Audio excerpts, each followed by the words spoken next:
A palavra que eu vou pregar hoje tem um título: Lembra-te de mim. Lembra-te de mim. Eu quero convidar vocês a abrirem suas Bíblias no livro de Juízes, capítulo 16, versículo 28. Juízes 16, 28. Eu vou ler apenas uma parte aqui do versículo, a parte A do versículo. Juízes 16, 28, que diz assim: Sansão clamou ao Senhor e disse: Senhor Deus, peço-te que te lembres de mim e me dá força só esta vez. Vou ler de novo. Sansão clamou ao Senhor e disse: Senhor Deus, peço-te que te lembres de mim e dá-me força só esta vez. Irmãos, esse é o mote, esse é o nosso assunto de hoje, nosso título. Lembra-te de mim, Senhor. Quantas vezes nós estamos na luta? Quando você está numa tribulação muito grande, o primeiro passo da tribulação, quando você entra numa batalha, numa tribulação, os colegas te esquecem. Na primeira fase, os colegas já te esquecem. Aí na segunda fase, os amigos também te esquecem. E na terceira fase, na pior fase, a impressão que nós temos é que Deus também nos esqueceu. Aí chega um momento que a gente fala: não, agora eu estou sozinho, porque parece que até Deus me esqueceu. Porque quando a gente está numa batalha muito grande, numa luta muito grande, num deserto muito quente, muito angustiante, a gente ora, e dá a impressão que Deus esqueceu da gente. Sabe por quê? Porque Deus não responde. E na luta mesmo, o que dói mais nessa hora da tribulação, não é nem a luta muitas vezes, é o silêncio de Deus. Porque Deus tem um silêncio didático. Deus muitas vezes se cala para nos ensinar. Então muitas vezes o silêncio de Deus dói mais do que a própria luta. E você fica buscando uma resposta, e Deus se cala, não tem resposta. E você está passando a luta e não tem resposta. E aquele silêncio de Deus dói muito em você, em nós. Então hoje nós vamos falar sobre isso. Lembra-te de mim. Aqui é Sansão, e vocês conhecem a história do Sansão. O Sansão, ele é nazireu, ele nasceu de uma mãe que não podia ter filhos, a mãe dele era estéril, não podia ter filhos, mas Deus visitou o esposo dela, era Manoá, Deus falou com ele que ela ia ter um filho. Então Deus curou a madre da mãe do Sansão e deu um filho a ela. E o Sansão nasceu, e foi dito: olha, esse moço que vai nascer, essa criança, ele será nazireu do Senhor. Ou seja, não vai cortar o cabelo, tem uma série de coisas que o nazireu não pode fazer. O nazireu não pode tocar em coisas mortas, em animais mortos, não pode ter relações com mulheres fora do povo, enfim.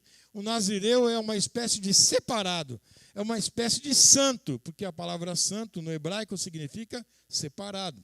Então ele tem que ser separado para o Senhor. É um menino que vai nascer, vai crescer, vai ser um moço e um homem que vai viver para Deus. Então ele vai ser separado. E assim foi. O Sansão nasceu, cresceu e ficou lá o homem mais forte do mundo, da humanidade, porque ele era um homem que Deus elegeu para essa finalidade. E antes mesmo de existir super-heróis, Marvel, DC, sei lá o quê, já existia Sansão. Deus já fez um homem super poderoso que era o Sansão. O Sansão uma vez foi trancado numa cidade e ele entrou na cidade e falaram: agora vamos matar ele. Aí trancaram os portões da cidade, aqueles portões gigantescos de bronze, de ferro, gigantesco, portão de uma cidade. O Sansão vai lá, arranca o portão, põe nas costas e leva embora. E ele vai embora dando risada com o portão nas costas, ele leva o portão embora. Ele não só abriu o portão, ele levou o portão embora. Então ele era um homem super poderoso, tinha uma força descomunal, uma força de super-herói. Mas isso, o Sansão, com o tempo, foi achando que aquele poder que ele tinha era dele. E ele foi se sentindo poderoso.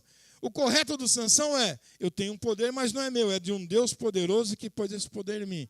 Esse poder é de Deus, que Deus é poderoso. Chegou um momento que o Sansão achou: não, o poder é meu, a força é minha, eu que sou poderoso. E aí ele caiu. O primeiro passo para alguém cair é se sentir melhor que todo mundo. Quando você se sente o cara, a mulher especial, você cai. Né? Ou seja, a arrogância precede a queda. Todo mundo, quando vai cair, primeiro tem um rompante de arrogância, depois ele toma um tombo. E aí, então, aconteceu isso com o Sansão. Ele cai por quê? o homem separado de Deus, num momento aqui, eu não vou ler o texto todo, não vou ler, mas vou citar para você. Tem um momento aqui do texto, da história de um Sansão, em que o Sansão, olha só, no capítulo 16, versículo 9, diz assim: então Dalila fez dormir Sansão nos joelhos dela.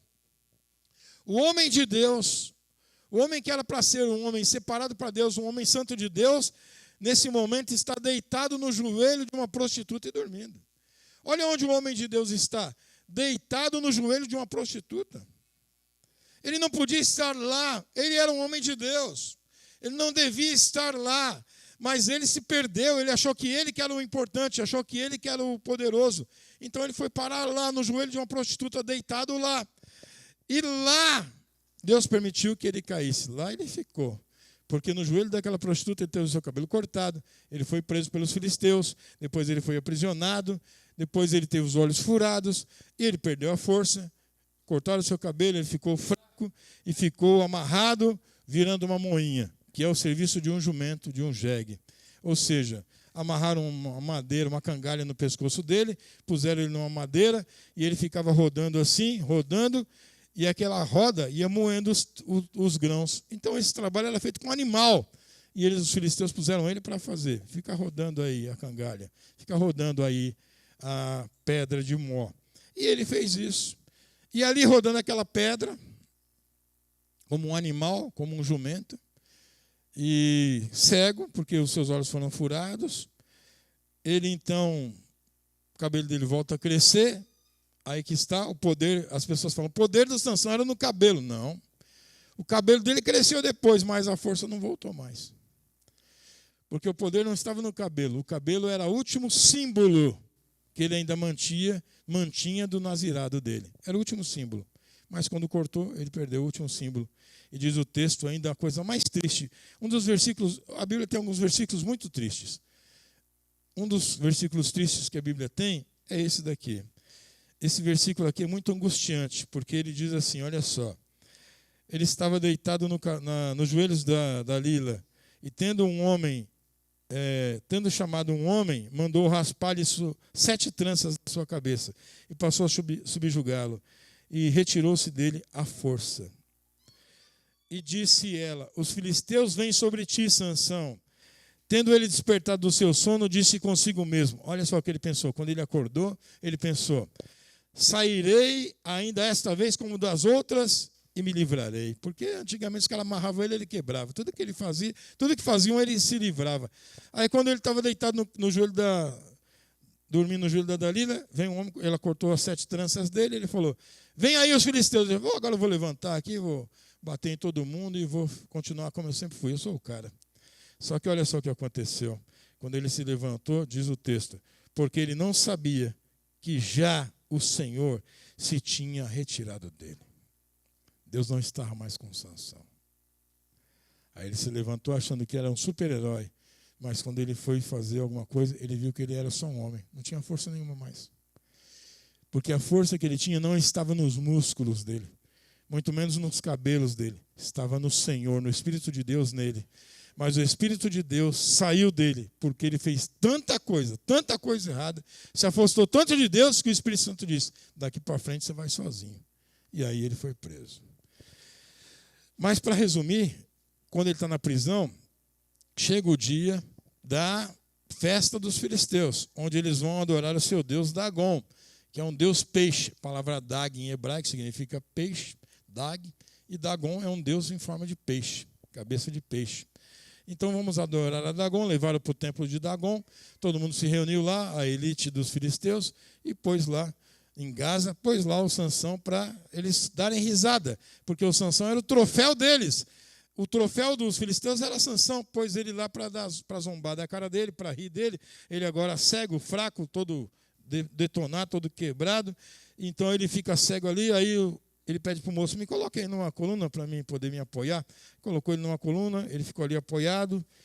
E agora, irmãos, veja o que vai acontecer. O Sansão vai fazer então uma oração. Mesmo depois de tudo que aconteceu, agora sim, ele sabe que Deus é poderoso, não é ele. Ele sabe que todo poder vem de Deus e agora ele vai fazer uma oração. E nessa oração dele ele diz, Senhor Deus, peço-te que te lembres de mim. Eu quero destacar uma coisa aqui. Primeiro, não foi Deus que esqueceu de Sansão. Foi Sansão que esqueceu de Deus. Foi Sansão que deixou a Deus. É assim também, muitas vezes, na nossa vida.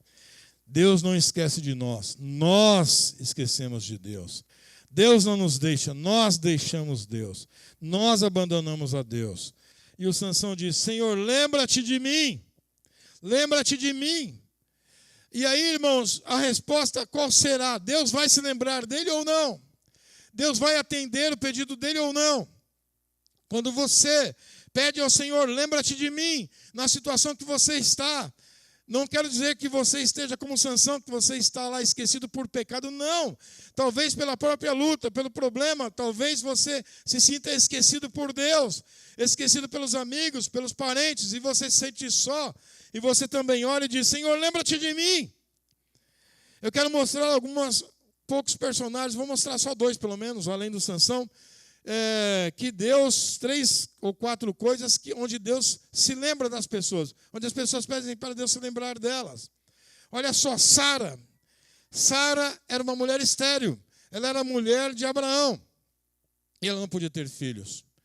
E Sara, que já se sentia esquecida por Deus, porque todas as mulheres em volta dela tinham filhos e ela não. Então ela se sentia esquecida de Deus, esquecida por Deus. Mas Sara foi lembrada por Deus. Sara não foi deixada por Deus. Deus lembrou-se dela, Deus olhou para ela. E diz o texto em Gênesis 18:10, certamente voltarei aqui daqui 1 ano, e Sara, tua mulher, dará à luz a um filho. Disse isso, o anjo disse para o Abraão, daqui 1 ano eu volto aqui e a sua esposa vai ter um filho. Então a Sara riu. Diz o texto que a Sara riu. A Sara riu. Diz que a Sara riu. Porque a Sara, irmão, muito velha, ela riu. 94 anos de idade, ela riu. 94 não, ela ia fazer 90, né? 90 quando ela teve o filho. Abraão, 100. E ela riu. Porque ela falou, não é possível. Ela deu risada. O anjo disse para ela, por que você riu? Há alguma coisa difícil para Deus? Ah, não, eu não ri, mas ela riu. Aí o anjo disse para ela assim, olha só, há alguma coisa difícil para Deus? Importante que ela riu, né? E o nome do menino ficou Riso, porque Isaac significa riso. Riso. Aí veja, no versículo 21, no capítulo 21, versículo 2, diz assim, Sara concebeu e deu à luz a um filho, a Abraão, na sua velhice. E no tempo determinado que Deus lhe falara. Tudo acontece no tempo determinado por Deus. Não adianta você ser ansioso, não adianta você ser desanimado, não adianta nem querer acelerar Deus, nem colocar Deus em marcha lenta. Tudo vai acontecer de acordo com a vontade e o tempo determinado por Deus. No tempo determinado, o filho da Sara nasceu. No tempo determinado, Deus vai fazer o que você tem buscado. No tempo determinado. Só que às vezes é difícil esperar o tempo de Deus, mas o tempo de Deus é o tempo correto. Então a Sara foi lembrada por Deus. E ela teve o seu filho. A Sara que se sentia esquecida foi lembrada. Um próximo personagem é José. José também foi preso, estava na prisão do Egito. Você sabe da história, não vou contar toda aqui, mas você sabe. O José estava injustamente preso num calabouço lá no Egito, injustamente. E lá no calabouço, José, esquecido pelos seus parentes, porque os seus irmãos que o venderam, esquecido pelo Egito, porque está numa prisão, esquecido pelo seu antigo senhor, ele está numa prisão, mas não esquecido por Deus. Olha só, José tem uma passagem que acontece o seguinte, o copeiro do rei e o padeiro do rei, do faraó, estão presos também, e eles têm um sonho, ambos têm um sonho. E então José diz para o copeiro, olha, daqui 3 dias você vai voltar a servir o faraó. Daqui 3 dias. E falou para o padeiro, você também, 3 dias, só que daqui 3 dias você vai morrer, vai ser enforcado. Ele foi enforcado. E falou para o copeiro, daqui 3 dias você vai voltar a servir o faraó. Olha o que ele fala, irmão, isso é maravilhoso. Lembra-te no capítulo 40, versículo 14, o José disse para o rapaz assim, olha, daqui 3 dias você vai voltar para o faraó. Mas olha só, lembra-te de mim quando te correr tudo bem. Quando você for para lá, lembra de mim. Fale de mim. Faça menção de mim ao faraó e me faça sair dessa casa. Me faça sair dessa prisão. Ou seja, o que ele pediu? Olha, Deus vai te abençoar, daqui 3 dias você vai estar lá. Não esqueça de mim não, quando você chegar lá, fala para o faraó de mim. Fala para ele que eu estou aqui injustamente, tá bom? Fala. Certamente que eu não, pode deixar comigo. Chegando lá eu vou falar, porque o cara estava alegre. Aí, olha só, irmão, pode deixar, eu vou falar. Olha o que diz o texto depois, versículo 23. Todavia, o copeiro-chefe não se lembrou de José, porém, se esqueceu dele. Depender de pessoas não é bom. O bom é depender de Deus.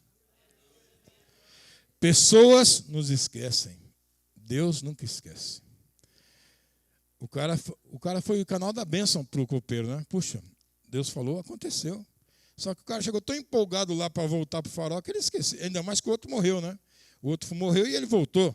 Só que ele esqueceu. Talvez, irmão, eu entendo o que pode ter acontecido. O cara já foi perdoado da morte, já foi readmitido. Ele ainda vai ousar falar alguma coisa, ele ficou quietinho, né? Mas assim, esqueceu, não falou mais. Passou quanto, pastor? 15 dias? 20 dias? Passou quanto tempo? Passou 2 anos.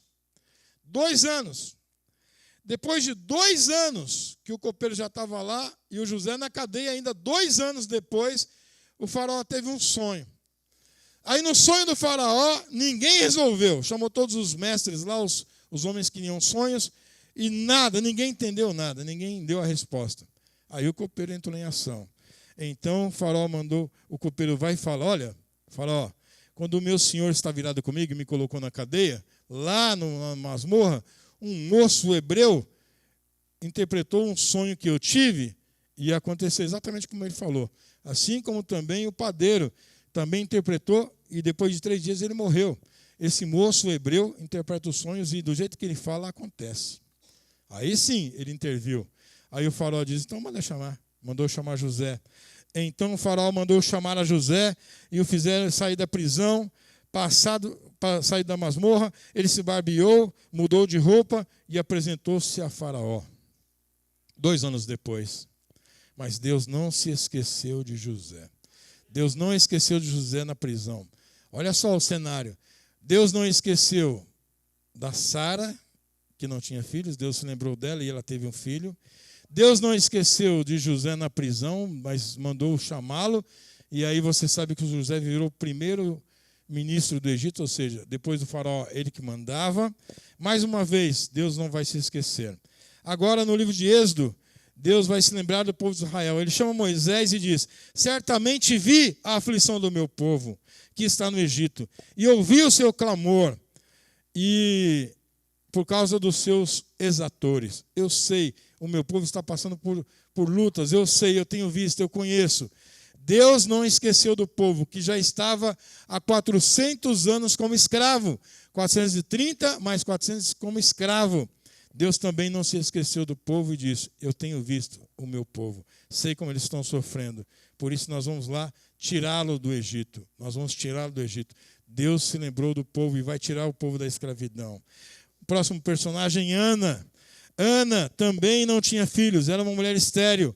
Tinha uma sua rival, Penina, que zombava dela, que ria dela porque ela não tinha filhos, que menosprezava ela. E Ana, triste, deprimida, angustiada, mas também não esquecida por Deus, porque Deus vai se lembrar dela. 1 Samuel 1,10 diz, levantou-se com amargura de alma e orou ao Senhor e chorou abundantemente. Ana estava angustiada, Ana estava chorando, porque ela se sentia desprezada por todos, esquecida por todos, até mesmo por Deus. Mas não foi assim que aconteceu. No versículo 11 diz, e ela diz, se o Senhor benignamente atentares para a aflição da tua serva, e de mim se lembrares. Então Ana está dizendo, Senhor, se o Senhor olhar para mim e lembrar de mim, e me der um filho, eu vou trazer ele aqui de volta, vou entregar ao Senhor, para que ele sirva ao Senhor toda a sua vida. Irmão, essa oração, você viu aqui? Você percebe um padrão aqui na oração da Ana e na oração do Sansão? Qual é o mote deles? Senhor, se o Senhor se lembrar de mim, Senhor, lembra-se de mim, Senhor, lembra-te de mim. Qual é a sua oração, minha irmã? Qual é a sua oração, meu irmão? Você está angustiada? Você está se sentindo esquecido? Parece que todo mundo te esqueceu? Parece que Deus te esqueceu? Parece que Deus te jogou na luta e te deixou lá? Então, por que você não ora a Deus? Essa é a oração que Deus ouve. Lembra-te de mim, Senhor. Lembra-te de mim. Deus não se esquece. Quer outro personagem? Eu vou citar outro personagem. Jonas. Jonas estava no ventre de um peixe no fundo do mar. Fez uma oração e Deus se lembrou dele. O peixe o vomitou. Então veja, eu quero mostrar para vocês o seguinte. Independente da situação, o Sansão estava preso, cego, fraco. Deus se lembrou dele, ele vai ficar forte e vai se vingar. Deus vai se lembrar do povo que está no Egito, vai se lembrar do José numa prisão. Deus vai se lembrar dele e vai chamá-lo a ser primeiro-ministro do Egito. Deus vai se lembrar de uma mulher estéril chamada Ana e vai dar-lhe um filho. Deus vai se lembrar do povo que está no Egito como escravo e vai tirá-los de lá da escravidão. Deus olha para Jonas no fundo do mar, dentro de um peixe. Deus ouve a oração dele. O que eu quero mostrar para você é, independente de onde você estiver e da situação que você estiver, se você clamar a Deus, Ele vai te ouvir. Ele vai te ouvir. A oração foi ouvida na prisão, no templo de Dagon, no átrio da entrada do templo, do lugar santo. Um homem fez uma oração no ventre de um peixe. Todo lugar. Quando você ora, Deus te ouve. Deus ouviu estes homens, essas mulheres, essas pessoas, porque eles clamaram ao Senhor: lembra-te de mim. Lembra-te de mim. Eu quero dizer para você que Deus não esqueceu de você. Não, Deus está olhando para você. Deus conhece a sua vida, sabe o que você está passando. Então clame a Ele, peça misericórdia. Não fique nessa angústia, nessa tristeza, como estava Ana, guardando para si. Não, conte para o Senhor. Olha a oração dela. Se o Senhor benignamente atentares para a aflição da tua serva e te lembrares de mim. Irmão, essa oração do Sansão foi tão poderosa, porque ele disse: lembra-te de mim, Senhor, só e me dê força só mais esta vez. O Sansão não queria voltar a ser o homem mais forte para poder se aparecer mais, não. Não, agora ele só queria morrer, mas ele precisava da força de Deus para se vingar. E ele diz: eu quero me vingar pelo menos por um olho meu, que eu perdi os dois. Então me dê força, Senhor, pelo menos esta vez. Mais uma vez, lembra-te de mim mais uma vez e me dê forças.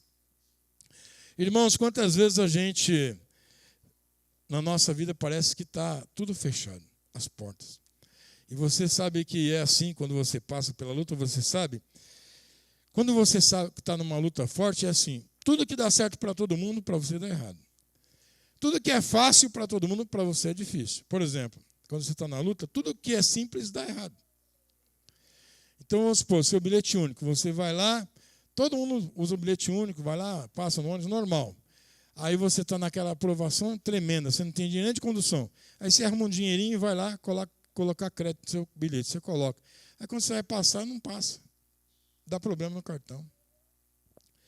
Por quê? Porque você está na prova. Aí o cartão não passa.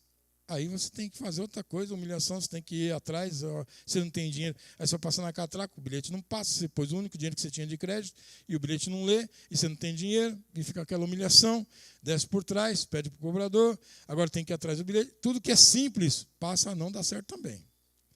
Se nem o que é simples está dando certo, imagina as coisas mais difíceis. Não dá também. Mas você não pode desanimar. Mas você tem que saber o seguinte: o teu Deus está com você. A luta vem, a tribulação vem, mas o Senhor está lá. Essa forma de Deus esquecer, não é que Deus nos esquece, é uma impressão que nós temos. A impressão de que nós estamos esquecidos, mas nós não estamos esquecidos. Porque Deus não se esquece de nós. Os olhos de Deus estão sobre nós. O Senhor está nos guardando. Ele está sobre nós. Sempre nos guarda. Para você entender isso, eu vou fazer uma ilustração que eu já contei aqui. para você entender o que é a pessoa se sentir achando que está só, e não está só. Olha só, a ilustração que eu vou contar já foi contada. Alguns já ouviram, mas eu vou repetir aqui. Olha só, uma tribo indígena, eles tinham um costume que era o seguinte: quando o menino ia passar para ser homem, né? O menino ia deixar de ser menino para ser homem, ele tinha que fazer um teste. Entre os índios existem alguns testes, né, para deixar de ser menino para ser homem. E aí, esse menino, ele tinha que... O pai levava ele para a floresta, no meio de uma mata lá fechada, aí colocava ele sentado num lugar assim, deixava ele sentado, vendava os olhos dele e amarrava as mãos e os pés. Amarrava os pés e as mãos e ele ficava sentado e vendado. E ele ficava à noite sentado ali e o pai tinha que ir embora e o menino tinha que ficar sozinho. Tinha que ficar só. E esse era o teste. Ele tinha que sobreviver e no outro dia o pai ia buscar ele de manhã. Ou ele tinha que voltar para casa e sobreviver, né? Senão, se o leão comesse, ele não sobrevivia, ele ia morrer menino, nunca ia ser homem. Mas esse é o fato, ele tinha que ficar. Porque ele tinha que ficar ali? Aliás, as mãos não eram amarradas, desculpa, eram só os pés. Ele ficava com os pés amarrados, as mãos amarradas, só que ele não podia tirar a venda e nem podia sair do lugar, tinha que ficar lá. Esse era o teste dele. E ele ficava lá, achando que estava só, tudo vendado, ficava ali. Só que no dia seguinte, quando o pai chegava e tirava a venda dele, ele achava: sobrevivi, estou forte, graças a Deus sou corajoso, fui corajoso, aí ia embora para casa. Só que quando esse menino se tornava um pai, ia fazer o teste com o filho dele, aí ele descobria o segredo dos homens adultos. Eles colocavam um menino lá, amarrado, vendado, em vez de ir para casa e deixar o menino na própria sorte, eles tinham um lugarzinho que eles ficavam escondidos lá só vigiando, porque se acontecesse algum problema, eles iam socorrer o filho. Então os meninos achavam: eu sou macho, eu fiquei aqui sozinho, eu sou o cara. Não, o pai estava ali do lado escondidinho, guardando ele para qualquer problema. Quando vinha um bicho, o pai espantava, ele nem via, porque estava vendado. E o pai que ficava guardando ele ali a noite toda, acordado, afugentando os predadores, e o menino ali amarrado, com o olho fechado, achando: eu sou um cara de sorte, nem um bicho veio aqui. E o pai a noite toda trabalhando para que o filho fique em segurança. Só que isso só era revelado para o filho quando ele virava um homem, quando ele era um pai. E aí o menino crescia a vida inteira achando: não, eu sou o cara, eu consegui ficar lá, eu sou corajoso. E o pai sempre esteve lá. É assim também com Deus. A gente acha que a gente está passando por esses problemas, pelas dificuldades sozinho. O Pai sempre está lá. O Pai sempre esteve lá. Quando Satanás quer te destruir, o Pai diz: este não, este é meu. Afasta-se daí, saia daí. Então, irmãos, Deus sempre está nos guardando. Deus sempre está ali, sempre por perto, sempre olhando, sempre guardando. O Sansão achou Deus, lembra-se de mim, porque ele achou Deus, se esqueceu. Porque Deus esqueceu de mim, por quê? Deus esqueceu, fiquei fraco, perdi o olho, porque tudo isso foi Deus que esqueceu de mim, por isso que aconteceu. Não. E o último tópico que eu quero ressaltar aqui para a gente terminar. Olha bem a vida do Sansão. Não foi Deus que esqueceu do Sansão, foi Sansão que esqueceu-se de Deus. Eu encontrei uma época um amigo meu desviado. Ele era uma bênção quando estava na igreja. Depois desviou, virou uma confusão a vida dele, e ele falou assim: Cláudio, Deus se esqueceu de mim. Eu falei: como? Por quê? Não, olha minha vida como é que está, isso, aquilo, não sei o quê, perdeu os filhos, perdeu tudo, acabou uma confusão tremenda. Eu falei assim: então, mas você acha que Deus esqueceu por isso? Ele falou: é. Eu falei: não seria o caso de você ter esquecido de Deus antes, quando você abandonou tudo? Ele ficou assim e falou: talvez seja isso mesmo, porque... Eu falei: não, Deus não esqueceu de você, você está conversando comigo. E o ar que você está respirando, não é Deus que está te dando? Seu coração está batendo, você tem poder sobre o seu coração?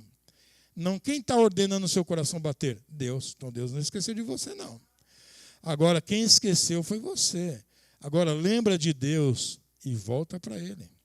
Lembra dele e volta para Ele. Olha o filho pródigo, é uma boa ilustração, é uma boa passagem para a gente entender como funciona. O filho pródigo, irmãos, você vê que o filho pede a herança e vai embora. Vai embora. E, entre aspas, ele esquece do pai, esquece da casa, ele vai embora. Ele só lembra do pai quando ele está comendo as bolotas dos porcos e apacentando o porco. Quando ele está misturado com o porco, cheirando a porco, comendo a comida do porco. Aí ele lembra que ele tem um pai. Aí ele lembra do pai, lembra da comunhão, lembra da mesa. Aí ele lembra que o pai é bom. Aí ele volta para o pai. Mas o pai nunca esqueceu do filho. Quando o filho foi embora, o pai separou uma sandália nova, roupa nova, separou um anel, tudo para quando o filho voltasse, porque o pai não esqueceu do filho. O pai estava pronto a recebê-lo. E outra coisa, quando você vê a volta, é o pai que corre em direção ao filho. Louvado seja Deus.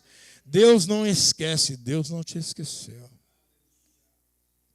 Você está na sua luta, você está no seu deserto, você está no seu problema. Mas tenha ciência de uma coisa: Deus está contigo. Deus está com você. Deus está com você. Deus está passando no deserto com você. Deus está passando a luta com você. Deus está te guardando. Deus tem te guardado. Deus está te suprindo. Deus está suprindo as suas necessidades. Como eu sempre digo, Deus supre as nossas necessidades e não as nossas vaidades. Deus supre as suas necessidades.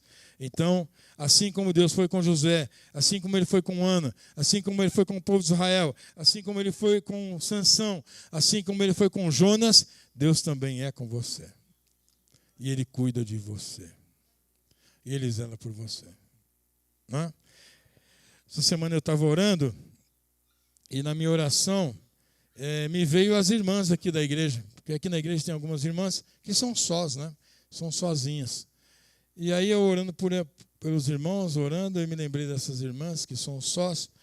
Elas são sós dentro da sua casa de companhia humana, mas nunca foram sós de companhia divina, porque Deus sempre esteve com essas irmãs, sempre esteve dentro da casa delas, sempre esteve guardando elas, não é?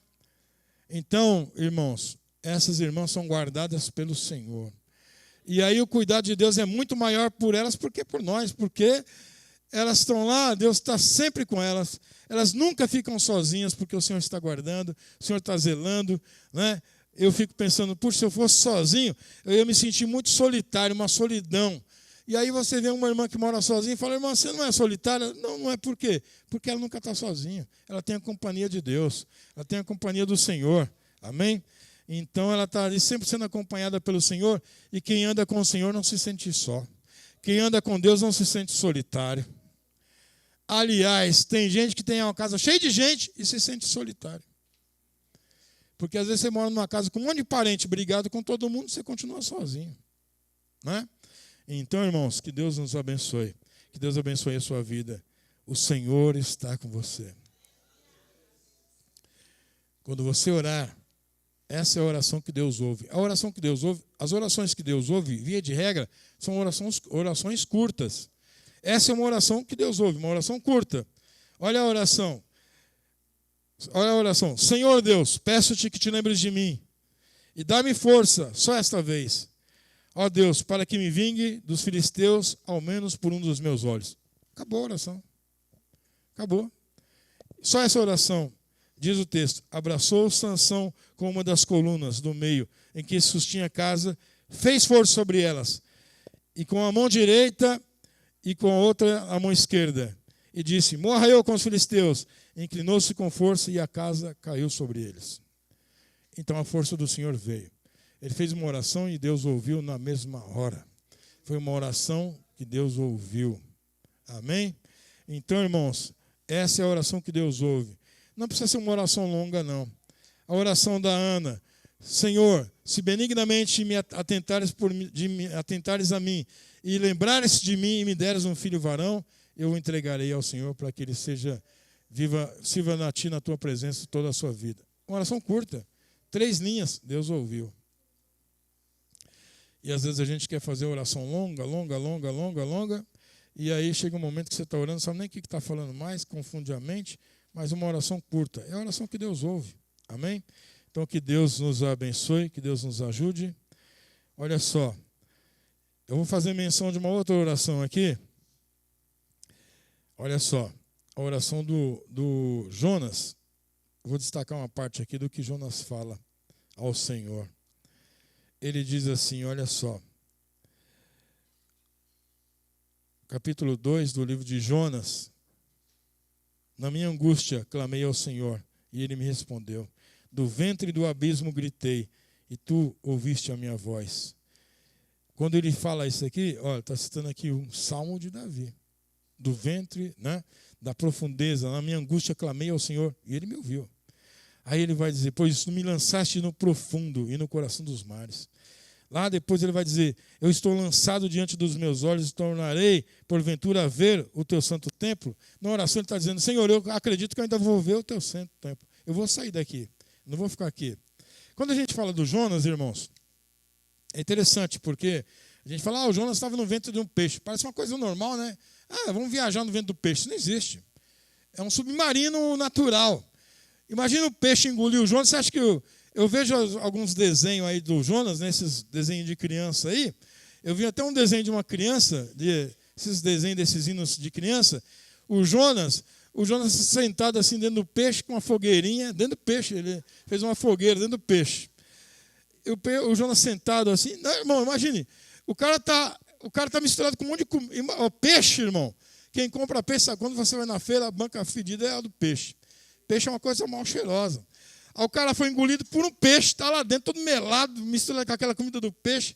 Ele está no estômago do peixe. Estômago de ninguém é bom, e do peixe também não. Está ali tudo misturado. Imagine o escuro que é ali.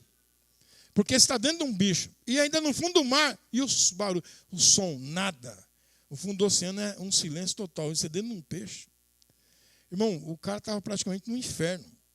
E lá, nesse inferno, fedendo a peixe, fedendo a estômago de peixe, aquelas secreções do peixe, tudo envolvido nele. Ele estava ali, dali ele lembrou, ele orou ao Senhor ali dentro daquela confusão, daquele caos, naquele momento de treva, de escuridão, de silêncio de Deus, de silêncio de todos.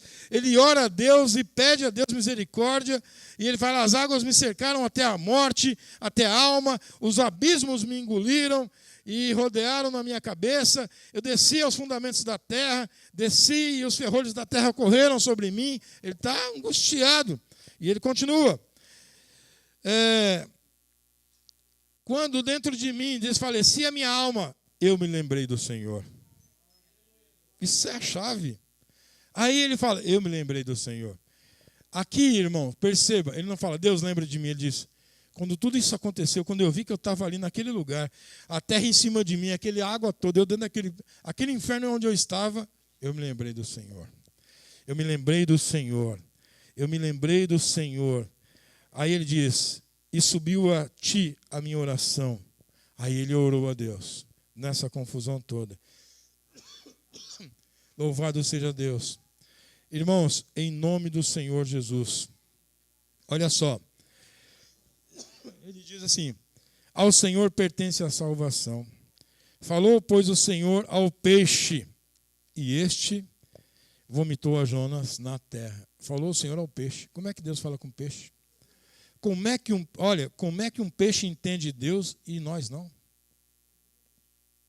E a gente fala, os animais são irracionais, mas eles entendem Deus e nós. Então, irracionais somos nós.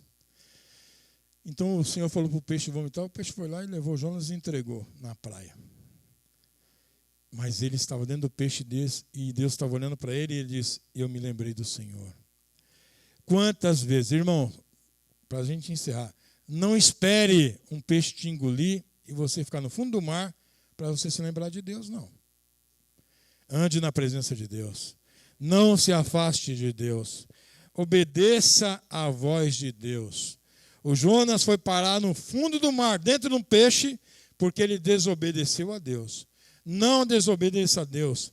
Não coloque as suas prioridades à frente das prioridades de Deus. Não coloque as suas coisas à frente das coisas de Deus. Outra hora a gente fala sobre isso, mas Jonas tinha alguns motivos pessoais para não ir a Nínive. Motivos pessoais, não era de Deus. Eram coisas dele, familiares. Ele tinha uma certa raiva do povo, porque o povo, uma série de coisas familiares, ele não queria que aquele povo fosse salvo. Então ele não queria pregar para esse povo. Por isso ele desobedeceu a Deus. Não desobedeça a Deus. Muitos crentes desobedecem a Deus. E quando vão parar no ventre do peixe, no fundo do mar, fica chorando. Fica reclamando, né? Amém? E aí, olha só, outra coisa, hein? Outra coisa. Uma coisa é você estender a mão e ajudar um irmão que está passando por necessidade. Todo mundo tem que fazer isso. Mas tem uma outra coisa. Você tem que saber por que o irmão está naquela situação. Porque muitas vezes tem muito crente que desobedece a Deus e Deus faz o peixe engolir ele, levar lá para o fundo. E aí, quando ele está lá no fundo, ao invés de lembrar de Deus, ele fica chamando as pessoas para ajudar.